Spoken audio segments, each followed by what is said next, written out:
Welcome to the Boardroom Sessions podcast with your host, Mike Miller. In these sessions, we get to meet up close and personal with the best and the brightest technology leaders and executives in Southern California. We learn about their backgrounds, their business models, and their challenges. We learn about their goals and what makes them tick. Hope you enjoy. In this Boardroom Sessions podcast, we meet Frank Cittadino, CEO of QOS Networks. In this podcast, we talk about building a startup from scratch, how Frank overcame adversity early in life, and the value of building culture in a new organization. Hope you enjoy. Frank Cittadino, welcome to the Boardroom Sessions podcast. Hey, Mike, thanks for having me. So, Frank, you're the CEO of QOS Networks. Yep, I am. Okay, and the CEO does what here at QOS Networks? What's your role? Probably take a long time to tell you all the things that I do. But for the most part, you're not born being a CEO, so it's a learned thing. It's a learned trait, right? Learning every day on how to be better at my job. But the most important thing is I'm here to enable my staff to do really wonderful things and advance their careers. Mm-hmm. I see you fairly regularly. We're involved in several different clients together, but I see that you are you're the head network architect. You're the lead sales guy on some of the deals. You're HR, you're wearing a lot of hats, and then you're preparing presentations for the board of investors. So that's a lot of different roles. How does that scale? Scale is about mindset, and that's the most important thing, right? And so when we look at those things, the most important thing is building out a strong management team, okay, to take those roles on. We were about a year ago the definition of a startup, which is great. And as we kind of expand out of startup to that growth phase, we're taking a lot of time to build out a great management team to do a lot of those things you just said, right? And there was a time when I did all of those things. Mm-hmm. And there's still a time when I do some of those things. Yeah. But for the most part now, it's about enabling the team to do more, create great leaders within the organization so they can do more, remove roadblocks from their lives. Right. So reminding yourself you're the CEO today and not the sales guy. Yeah, there's an in the business conversation and on the business conversation. Like I said, it's you're not born just knowing how to be a CEO. Okay, it isn't something you just have. Some people are naturally just more articulate, but you learn. As you've learned in a startup, you've worked in the business the whole time. And you go through this transition when you hire a great management team to transition out of in the business, like you said, to on the business, right? And we're working together on programs and policies and funding and other things to make the business better, where we'll have a great culture for people who want to come to work. And so you're a managed service provider, right? Essentially in the technology space. How many employees do you have currently? 33 employees today, correct. And your goals are to grow? We should be around 60 by the end of the year. We will probably, I can't say an official number on growth. That's really going to be determined by the market, but 150 to 200 seems comfortable. Okay. Those are great goals. And I've seen quite a bit of growth in knowing you over the past year or two. So I wish you the best. It looks really fantastic right now as far as what's going on here. So walk our clients through, or walk our listeners through what Bello Cloud and SD-WAN is, right? So QOS Networks is a provider of a managed service provider of a product called SD-WAN, software-defined wide area networking, right? Mm-hmm. Yeah. And in particular, you work with one product within that space called Bello Cloud, correct? Yep. And so you provide a managed service for enterprise customers that have geographic disparity in locations and multi-locations who traditionally consume services from the carrier, right? Correct. They built private MPLS networks. They built private VPN networks. They built private networks to communicate information amongst themselves. The market's changing, right? Technology is changing. They now need open, cloud-enabled networks, and that's the open space for SD-WAN, correct?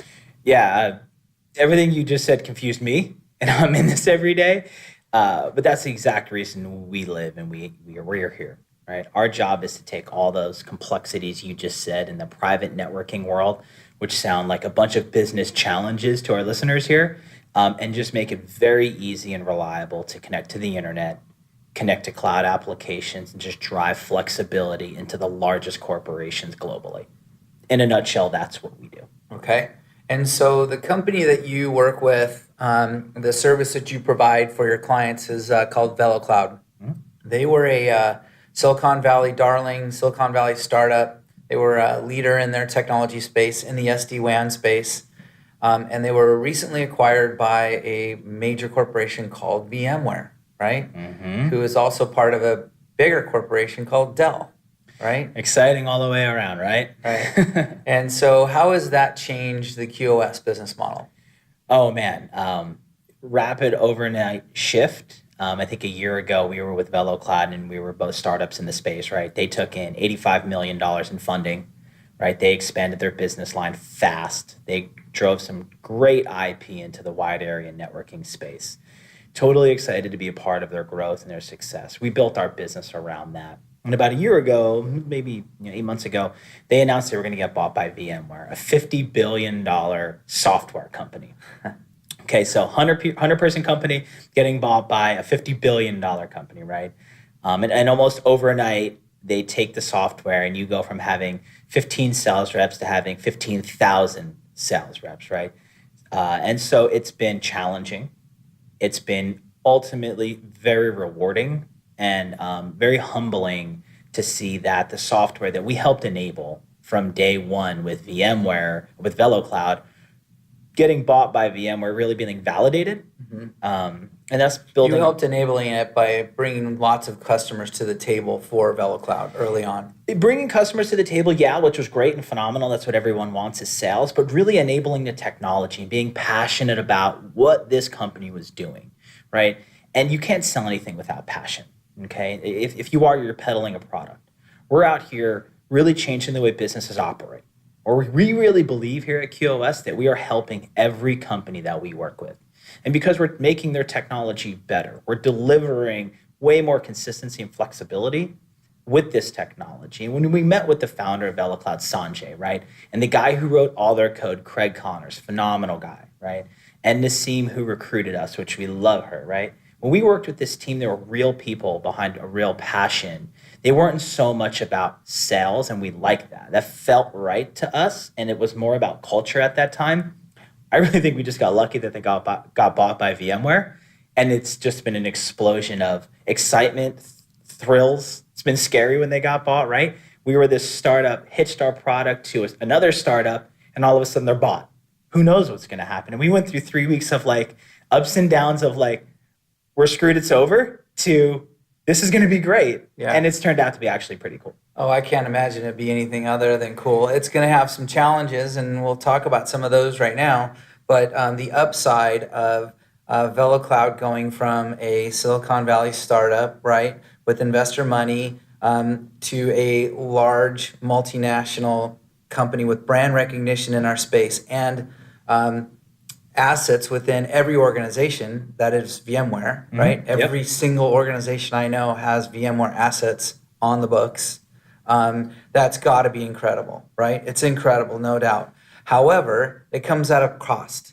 And so the cost to QOS, Frank and QOS, is the fact that you had a handful, a territory rep or two that were in the direct area here for Bello Cloud originally that you worked with, that you had really great communication with, and you guys knew how to work together, and you were cultivating this market, right? And then all of a sudden, overnight, now you have VMware and all of that machine that is the sales teams for VMware, the sales teams for Dell that have a number on their VMware line card, all of the channel providers, all of the VARs out there that are out selling. Every one of those folks is now an extension of your sales team.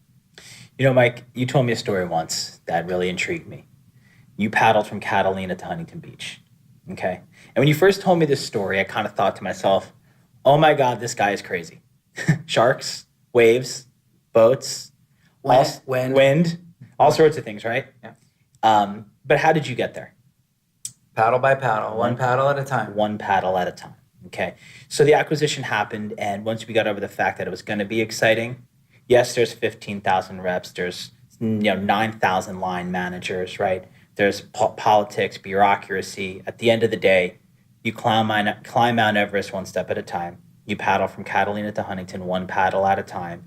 You build an execution plan, you get after it. And that's what we do. Okay, that's nice. However, the real world intricacies are that there's now a lot of guys running around like maniacs, putting undue pressure on clients, doing things of that nature that you have to manage through. So that adds another complexity. Yeah, let's get into that. to your role. Yeah, we can get into that. I mean, it's complex, right? You have a technology that's a $2 billion, compound annualized growth rate of 80%, $2 billion industry going to $8 billion $2 billion industry going to $8 billion in 24 months. And VMware having a large part of that. They have 29% of that market today. 29% of that booming market. Mm-hmm. And they're probably going to get more at the rate they're going because they're one of the early big players to invest. Mm-hmm. Cisco invested in a product, but they're having a very different strategy. We don't need to go into that, but that's exciting. That's exciting big numbers. The numbers are cool. I think the numbers are great. I think at the end of the day, when you really boil it down, there's challenges behind those numbers. Okay, you have a 150-person company that got bought by a $50 billion company, and those challenges are not to be ignored. We work very closely with VMware on specific challenges, right? How do we take the nation's largest customers that now have interest in Bello Cloud and VMware and deploy them fluidly in 6 to 12 months, and how do you scale that, right? So VMware is sitting there saying, Bello Cloud, ready, set, go. And then Bello Cloud's sitting there saying, okay, we have, you behind us, that's great, but now it's more about operationally, what do we do and how do we replicate the model? And that's the opportunity for QOS. That's what you provide. That's the service that you provide to the client at the end of the day. It's not the technology. It's not the product, Bello Cloud. It's the knock and the staff and the design that you're putting into the help there with these clients to deploy. So let's just use an example, right? We have an example here of a 2,400 location client, essentially a retail-esque topology, right? Where they have lots of small offices, but you deployed rapidly and quickly and now have a template for that client where anyone can call in at any time, you know exactly what's happening there.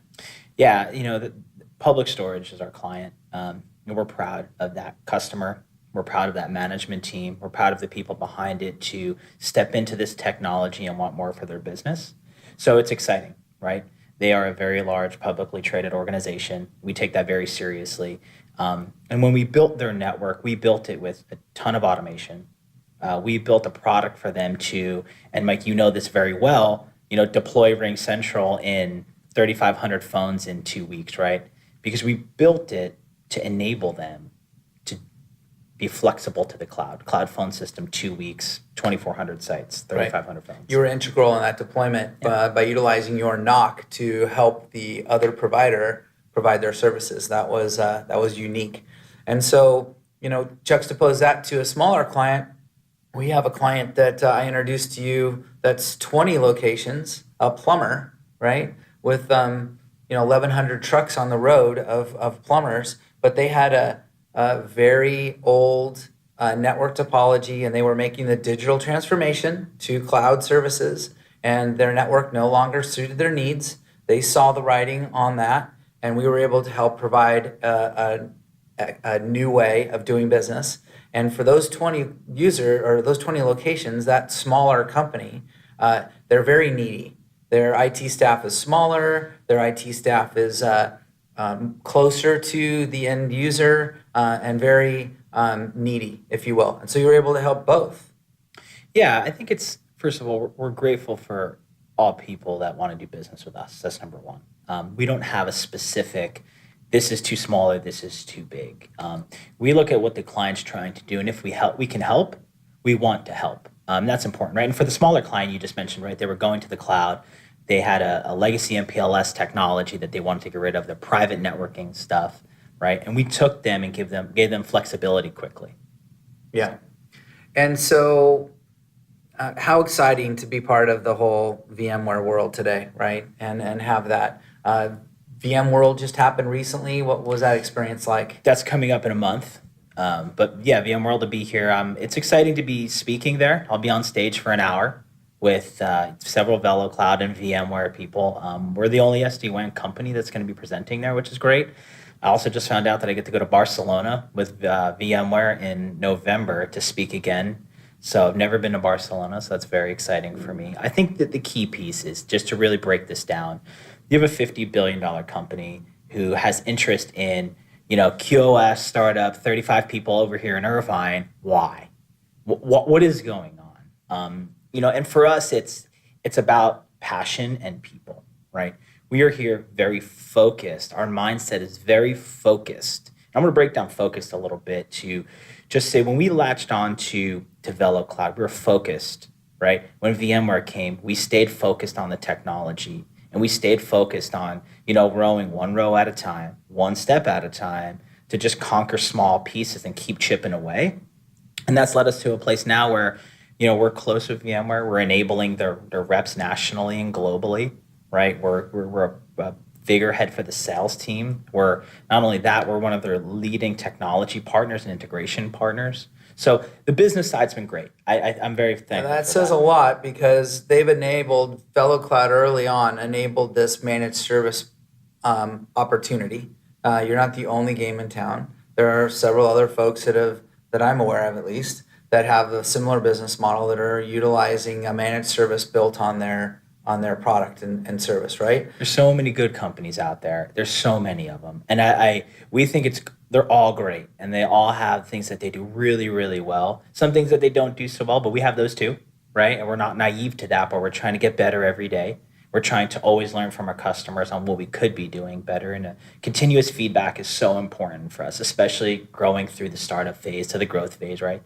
I think the important thing to note here is that, as this technology rises, right, as this tide rises, all ships rise. We want everybody to adopt it. We want every service provider selling it. We want everybody to be in the VMware boat because then we can really enable and create a lot of change in the world. That's important to me. Yeah, without diving back into the technology, there's no question this is a revolution going on in a space where the vast majority of enterprises are in, and they all need a wide area network, and that wide area network is changing in its design. And so very, very exciting stuff. Let's talk about Frank for a bit. So Frank, being the CEO of this company, wasn't always that guy.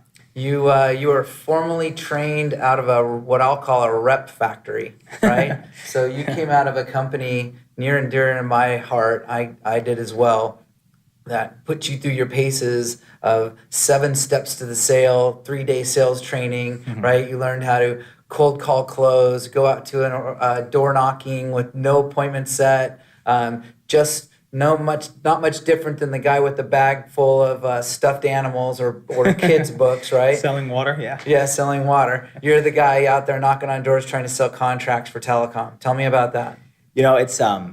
It's crazy. I'll give you a good story. Earlier today, I was out, in an old sales territory of mine, and we're looking for warehouse space. We're expanding our warehouse, and I'm in the sales territory of my first territory when I was at that rep factory, right? When I used to cold call these businesses, and I remember cold calling the place. Now I'm going to go lease or possibly buy a building over there. And I'm like, oh my God, it's come full circle. Right. And the same phone system's on that desk that was there when I cold called it 7 years ago, which is super exciting for me. And I think that, for me, I grew up in New Jersey and it was phenomenal. I loved it there. The summers there are just so special because there's not summer all year round like in California. I went down to North Carolina for college. I went to East Carolina University. I'm a proud pirate. I still stay very connected to that university. I think it's phenomenal. I'm involved with the School of Entrepreneurship there, enabling entrepreneurs to do more with their degrees. We're actually going to be sponsoring entrepreneurs there to bring things through the incubator at ECU, which is super exciting for me. I love the school. Which is also fairly self-serving, I'm sure. I'm sure you get to cherry pick some of the best entrepreneurs out of that organization. I didn't look at it that way per se. But when I was in school and I wanted to be an entrepreneur, I wanted a pathway to success. And what I could provide students back there is, hey, there is a pathway. It's all about mindset and focus. Forget everything else. Don't worry about what they teach you here. Don't worry about what you learn. Don't worry about the books. Grades are important for one thing, and that's your first job. Yeah. Okay. What you get out of this is what you put into it. Open your mind, have a championship mindset, focus on what you want, and you'll get there. So that's a lot of drive coming out of you. Yeah. And I know you as an individual, and I know that drive is there every day. When did you realize that you had that drive? Critical moment for me. It didn't come until a little bit later. I didn't know this in middle school and high school. It's not like I could say that I was like, oh, always driven, because I really wasn't. In college, I loved it, but I was pretty overweight. I was Physically overweight. 350 pounds. Wow. Okay. And that came with challenges. And one day I got sick of it, basically, right? Girlfriend at the time had broken up with me, and I was like, I'm done with this. And I went on this conquest to lose weight, 100% naturally. No pills, no nothing. And the exciting piece for me was getting the initial success of losing a few pounds. And this is very personal, near and dear to my heart. And so that focus of losing more and more weight and doing it naturally and being very focused on what it's going to take to do that. And over the next 6 to 8 months, I was down 210 pounds. Wow. By focusing on things I need to do. And it wasn't always easy, right? It wasn't always like, hey, I'm just going to go eat broccoli and chicken. No, I just kind of like initially focused on things that I wasn't supposed to eat and cleaned it up and didn't drink so much. And then I focused on getting really healthy. And then it spun into this whole like, lifting every day, getting super strong, boxing, jujitsu, all these wonderful things. And I got super focused about it. And then I realized, at the time, this is where I was driven. This is drive. I stepped back and said, wow, oh my God, I changed my whole life around this. And I looked at this drive. I accomplished something that a lot of people may struggle with, and I can accomplish anything. So you took a difficulty and adversity, if you will, turned it into a victory, right? Yeah. By losing the weight, and then were inspired and thought, what else? What else can I do? Right? Yeah. And then it was like me against the world. I can't help but think about Pitbull, right? Take a negative and turn it to a positive, right? This whole talk track, a little different, but that's a great story. That's an awesome story. So then that you've had that kind of high pace, high energy, high success formula in your head of where you wanted to be and what you wanted to do since then? Yeah, so right when around that happened, I graduated college, moved back to New Jersey for a brief period, back with the parents. And I was like, whoa, not having this, time to go. I was working with Home Depot at the time, and a phenomenal company. They're huge, right? But I learned operations there. And it's such an important piece to what we're going to talk about in a few minutes. But operationally, working in a Fortune 10 company was teaching me something at the time that I had no idea it was teaching me, okay? I knew I had just lost weight. I was having fun working at a huge company and kind of enjoying, learning about operations. And little did I know that it was setting so many things up for my future. Sure. So what about the lessons that you learned when you were at CBeyond in particular? So a lot of folks have never done it. They laugh when I tell them that I literally knocked on doors looking for contracts that day. They thought, peddler, how could you knock on? Didn't people slam the door? Yes. Yes. Didn't cops kick you out of buildings? Yes. All of those things happened, but how formative of a time that was. What are some of the traits? What are some of the lessons you learned in those early days? So, focus, so important. When you're a sales rep going door to door in the summer heat of California, you have to be focused. You're the first door you're going to walk in, they're going to tell you to leave. They're going to say, a rep from CBeyond was here yesterday. It was nothing. That never mattered to me. It didn't matter. What I had was I was on a one-way path to success. And I had just lost 140 pounds, okay? So I was like, man, I could do that. What are you just going to yell at me for a minute? I could just walk out, You got to remember, when you're heavy, you'll do anything it takes to lose weight when you're ready to do it, right? So when I walked in there and they're like, we don't want to buy from you. I'm like, good, I don't want to sell to you. And you just go on to the next one and you just let it roll off your back. But when you walk out, you know that at the end of the day, you're there to do a job.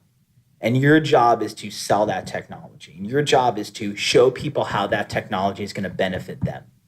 Okay? It's not going to benefit everyone. And so just get over that fast. So you have the ability to know that not everybody's going to buy it. Yep. So you're okay with rejection because it's one step closer to someone, right? Yeah. And two, you have passion behind it. I obviously hear the passion in your voice about your product at the time, right? But they taught us some really cool traits, at least in that 7 steps of the sale that I went to. We had 50-point days where you knew what a good day looked like. Yeah, if you collected 50 cards during the day of people you hadn't met before, that was a positive day. 1 point for a card, 2 points for like a referral, 3 points for a customer appointment. Exactly. And if you closed a deal, you would be halfway done. So it was just the way those numbers, those metrics, I've seen them in play here in your organization. They're in my organization. They're in VMware's organization. That sales culture is there. So what a great lesson to learn, everything from Home Depot to see beyond to now the CEO of a company. You sum it up, right? You kind of look at my story and you sum it up. I overcame adversity. I was in operations for a Fortune 10 company, and I got the 7-step sales training model from a rep factory, right? I put all these things together, and as you start to look at these things, it's the recipe to run a company. Right. When I come here every day, I'm doing those exact 3 things every day. I'm overcoming adversity every single day, entertaining risk and promising my family that we're going to be somewhere sometime, right? I'm helping our sales team sell like we started this, right? Sometimes I'm the sales guy, and sometimes I'm the operations guy. So I feel Frank, you're always selling. I'm always selling, but I'm always excited to be in the spot. Yeah, no doubt. And let's talk about something I think is near and dear to a winning company. And it's a lot of people talk to it, and not a lot of people have extreme success with it, I believe. I'm fortunate at SidePath. We have an amazing culture, right? You at QOS are focusing very hard on building culture, right? And you have a lot of new people coming in on a regular basis. You have interns, you have diversity in staff, you have sales guys and engineers, which couldn't be more different than each other, right? In the same room. In the same room, working on the same deal, right? So you've got a lot of things different. How do you go about building culture at QOS? It's significantly easier said than done. It's something that you have to work at every day. The most important thing about culture, it's like an ocean. Okay, it's living, it's breathing, it changes. You can't give someone a training manual on culture and say, here's your culture, right? It's not. This is agile, and it's something you work at every day. Agile, that would be a IT technical term for those of you who don't know. The most important thing, though, is it's about interaction maximum. Okay, because we talk about this all the time. Are we maximizing the interactions that we have with each other, with our customers, and with outsiders? So let's talk about that for a second. So I've seen that you do some things to build that interaction, that daily interaction amongst the team. One, you have a stand-up meeting every day. Every morning. Every morning. What does that look like? We have 2. So we have an 8:30 stand-up with the management team, and then we have a 9 o'clock stand-up with the whole company. So the management team meeting in the morning is very important to us, and I do one thing in that meeting. I try not to talk. I listen to my team, and we do 2 things. They tell me their successes, and then they tell me their roadblocks, and we share those with each other. My job is to congratulate them on the successes, build on that. When they tell me their roadblocks, do everything in my power to remove them. Okay. And then with your employees? The employees, I think that's my 9 o'clock every single morning. Don't call me because I'm not answering the phone. I'm sitting there, and you've heard a couple of these in our morning stand-ups. We go over everything from fantasy football to what everybody did last night. Right. Did anybody do anything fun? So my 9 o'clock meeting starts every day. I stand up in front of the entire company. The first question I ask everyone, did anybody do anything interesting last night? Yeah. What did everyone do? So it's bonding, right? You're bonding a little more than you are, and you get a little business taken care of there, and rally the troops and give them a rah-rah. I give them a little bit of that. But the most important thing is I ask each manager in front of the whole company, is there anything we can be doing today to help you?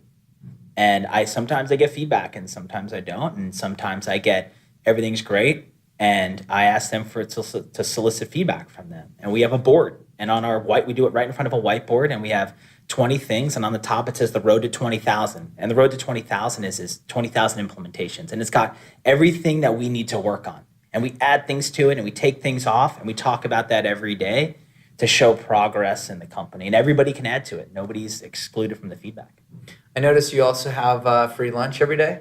Every single day. Yeah. Every single day you have free lunch. Every single day. How does that juxtapose into your weight loss plan? We actually just got rid of, we were working with one company, we got rid of them. So we dumped it. Now it's not like we're not bringing in like random things like Subway and other things. It's healthier options. We just went to a healthy option company who delivers like prepared meals every day, and they give us the nutritional information. Oh, awesome. Yeah, so everybody gets a customized plan, and then we've paid for every person in the company to have a meal planning service 24/7, like at home and here.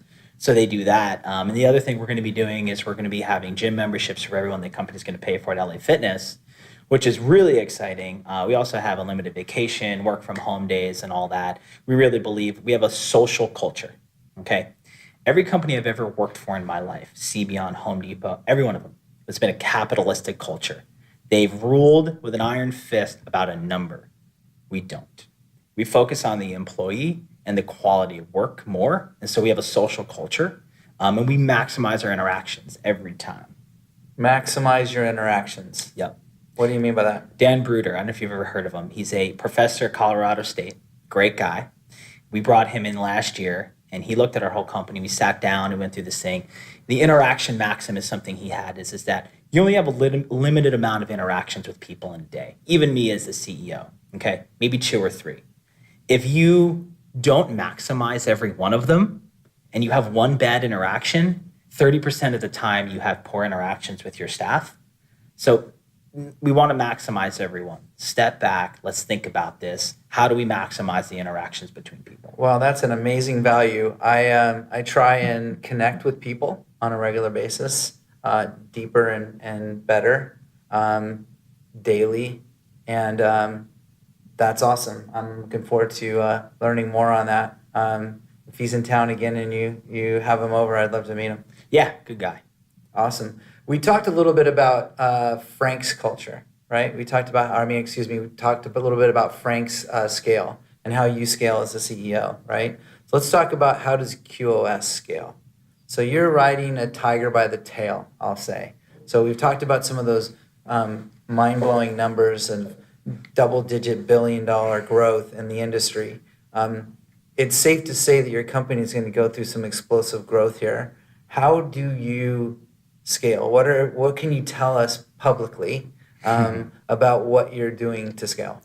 Yeah, so step 1 to scale your mind, okay? There's physical pieces to scale, and those are things like managers and processes and people. But the first thing to scale is scaling your mind for mindset. And I think the most important thing that we have to think about here is, where do we want to take it? Where do we want to go? And what's the most important things we could be doing every day to maximize that? So that's step 1. The second thing is there's no more in the business, okay? When we were a startup, we worked in the business. That's got to go, okay? You cannot scale as a CEO being in the business. You need to rapidly shift to on the business. How do I find the absolute best talent no matter what the cost is, okay? In this market in Orange County and even in California, there are more jobs than people. Incredibly competitive marketplace. Mm-hmm. How do we get the best talent? If we have to get the best talent, if we have the opportunity to get the best talent, we're going to take it. Well, one of the things you're doing that I witness, that I'm a part of, is you recruit people in the channel. That would be people who you don't have to employ, mm-hmm. that you have a referral or an agreement with. Mm-hmm. So you're essentially hired guns, if you will, sure. A whole bunch of consultants in the community to help become your extension of your sales staff and bring them your clients, right? So that's one way you're scaling. Yeah, so that's on the go-to-market strategy, right? So we'll talk about that for a minute. How do we scale in our go-to-market strategy? Well, we have a program that you participate in, Mike. That's our agent program, where we have it's a referral program, right? Where you come in and you bring us phenomenal customers and you participate in, a commission program, which is great. The other 2 pieces are very important as well. And we have a great relationship with AT&T, right? And they've been scaling our business on the national scene for the past about 90 days. So that's newer to us. Then our relationship with VMware, there's a lot of trust there, right? And they give us a lot of deals. But I think scaling those programs and, operationally, how do we do that? And for our listeners here, to have a lot of big national deals come into a 35-person company could be scary, right? How do you take a company with 50,000 people, and we got like a good deal today, we just got in, it's 209,000 employees. We're 35 people, and we're going to change how they do business. It's not scary. You have a formula, and that formula is you find the best people, you have them design a system, and you do everything in your power every day to make sure they have no roadblocks. You assist them on their vision, and all you're doing is enabling their vision. That's it. Right. But there's some scale challenges in that at the end of the day. And Yeah, what finding I'll people. call, right? People, Yeah. scale, right? You only have enough hours in the day, headsets to answer calls for the amount of calls that come in. So very exciting stuff in the technology that you can utilize, and more than we can cover in a podcast, but there are ways in which you can enable ticketing and call centers and things in the managed service business that you're in to help alleviate the traditional model of pick up a phone, call somebody, open up a ticket. There are a lot more and newer ideas out there to help, and you're on the cutting edge of that. Yeah, I think, when you look at it, you've got the everyday business that's moving and flowing in your prepackaged solution, right? And those cars are going to move down the freeway on a predetermined freeway. But what you really have to focus on is other side of the business on automation and integration and making our customers' lives easier. So while the cars are moving down the road and things are happening, right? That's pretty pre-planned. You're going to take the same way to work every day, right? But when things happen and we're building new automation and integration over here for customers, how do we focus on that? And that's been a key piece for us is we're automation first, integration second. Now that's a big thing for us. Right. I think it's awesome. As part of my role with my clients, I get involved in their ticketing, their call centers, their revenue generating centers, their support centers, right? And I see all the technology going on in there. And at the heart of your business, you're running a managed service business where you have calls and tickets coming in to very technical folks to solve very technical problems. Mm-hmm. And there's some really cool technology in there. And so if anybody wants to nerd out and come take a tour and see what's going on in there, we can have that conversation. But for the podcast, I will spare you some of those technological details. Very exciting, Frank. What does Frank do for fun when he's not a CEO and sales guy? And fun is the four girls at home, yeah. Right? A 6-year-old, a 9-year-old, Melissa, and a new puppy, a new golden retriever puppy. Oh, wow. So amazing. Four wonderful females I come home to at night, which are more than exciting. And when I'm with them a lot. And when I'm not with them, I am flying airplanes. Okay, so tell us about that. So you're a pilot. I am a pilot, yeah. I was, a few years back, I decided I was going to go fly an airplane one day, right? I wanted to know how these complicated things work, kind of my mindset. So I jumped in an airplane, went for a flight, and I was like, oh man, there goes the ground. This is really cool. Kind of flew around Orange County for a minute. And then I was like, I'm going to do this. I'm doing this. Like, I want to do this. This is a challenge. This is going to push me to the test, right? And I want to do it. So from your first flight to passing in an exam, how many hours in a flight seat? 59. 59 hours, Yeah. Written test and an actual test. Yeah, so it's several things, right? So there's a medical test.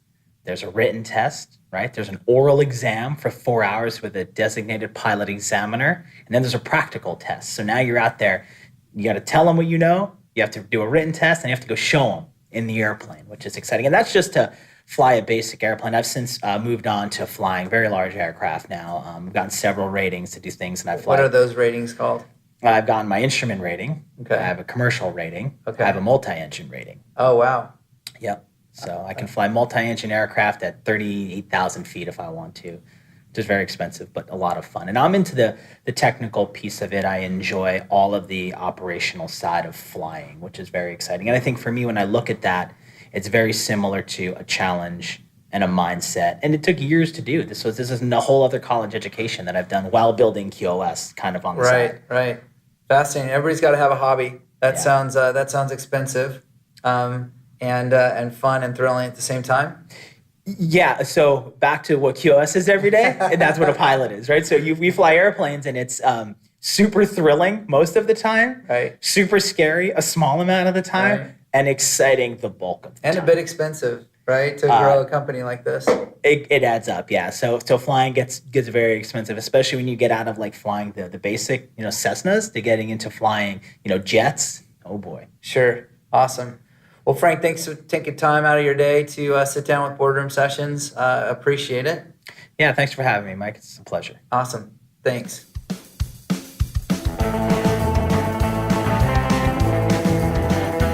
Hey, Mike here. Hope you liked this Boardroom session. Please check back to your future sessions as we're recording a new one every month. If you want to reach out, look for me on LinkedIn or send me a note at mike@sidepath.com. That's Mike at sidepath.com.